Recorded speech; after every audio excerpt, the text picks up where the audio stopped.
An eyeball covered by a red no sign spins into view. White text on a black background reads, Mason in the dark. A blind man's journey through the wacky world of reading, writing, and other silly bollocks. Brought to you from beyond the black screen. Cut to black. Hello everyone. Mason here.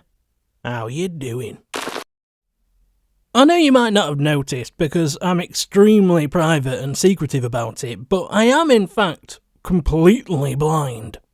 I know. How on earth can I possibly endure such a tragic existence? Well, I would explain, but for once in my life, this isn't about me. I want to hear from you lot with your fully functioning eyeballs and your sighted privilege. This is the blind bookworm tag. Let's get going. Number 1. How much importance do you place on a book's physical appearance? How do covers, font types and sizes affect your purchasing choices, enjoyment whilst reading, and overall impression of the book?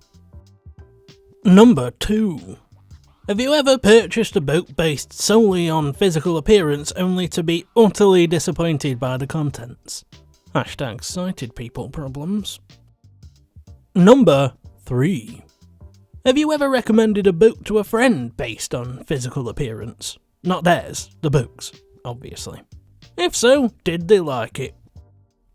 Number 4.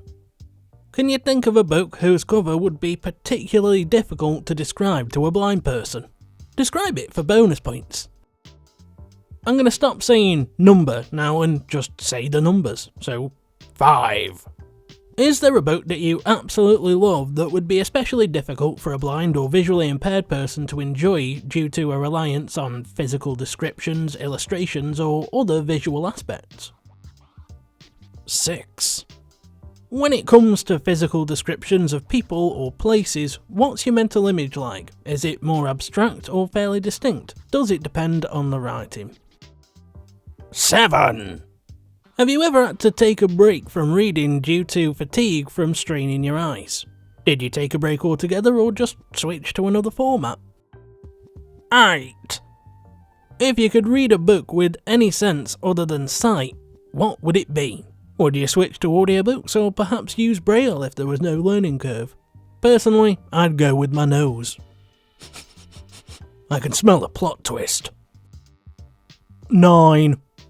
There's guide dogs and guide horses. Yes, they do actually exist, Google it. But if you were blind and you could have a guide animal, real or fictional, what would it be? I'd go with a bear. It's cute and badass at the same time, plus when I get tired it could pick me up, cradle me like a baby and just carry me to where I need to go. So convenient. 10. Is there anything you feel that sighted people could learn from blind or visually impaired people about reading? 11. Can you think of a book that you enjoyed much more in audiobook format than the physical edition? Also, vice versa. 12. Do you have a favourite and least favourite audiobook narrator? If not, can you think of an example of a time that a narrator perfectly captured the essence of a character or utterly failed to do so? 13. Give a shout out to a booktuber that you think would be a perfect audiobook narrator. You can't choose me. I know I'm a perfect candidate, but if you choose me it makes it look like I was fishing for compliments. 14. Have you ever been so engrossed in a book that you've had some sort of accident? For example, knocking something over, walking into, or tripping over something. 15.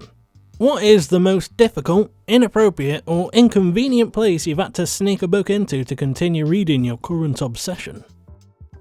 Haha, blind people and other audiobook enjoyers have the upper hand on this one because we could sneak our book into anywhere. Even a funeral! What? 16. If you were stranded on a desert island or in space with a blind person, would you read your book out loud to them or keep it as your precious little secret? Don't worry, if you answer that you'd keep it a secret, I'll 100% judge you and condemn you to hell. 17.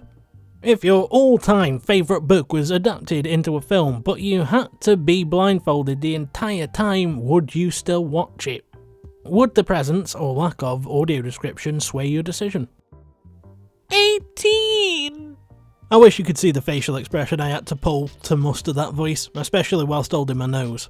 Anyway, if you were forced to enter a fictional world but you had to be blind whilst you were there, where would be the best and worst places to end up? 19. If you could have a superpower but it had to be reading related, what would it be? 20. If you woke up blind tomorrow, how do you feel that would change your experience of reading? Oh, that's a deep one. What was that voice? Well, now it's time to tag people, and as always, remember, if you don't feel like doing this, you don't have to, but this time around it does mean that you hate blind people. I'd love to hear from Jeremy Fee, Bookish Chaz, Chris Reviews, Chatting Mad Chatter, Pax Panic, Bookworm Adventure Girl, Reading This Life, Books, Songs and Other Magic, The Grape Jelly Library, Red Dot Reads, Emma Bennett, Criminally, Storm Raids, The Sassy Library Fox, and Derry's Read It Before. Have you enjoyed this video? If so, the like and subscribe buttons are just sitting there, waiting to be pressed. Now press 'em, or an angry mob of blind people with pitchforks will be searching for you. It'll take us a while, but we will find you. If you've got thoughts to share, or you want to say hi, then you know where the comment section is, and the links to all my social media can be found in the description. Thanks ever so much for spending time with me today, guys. Until next time, take care. For now I'm off, and you should have a good one.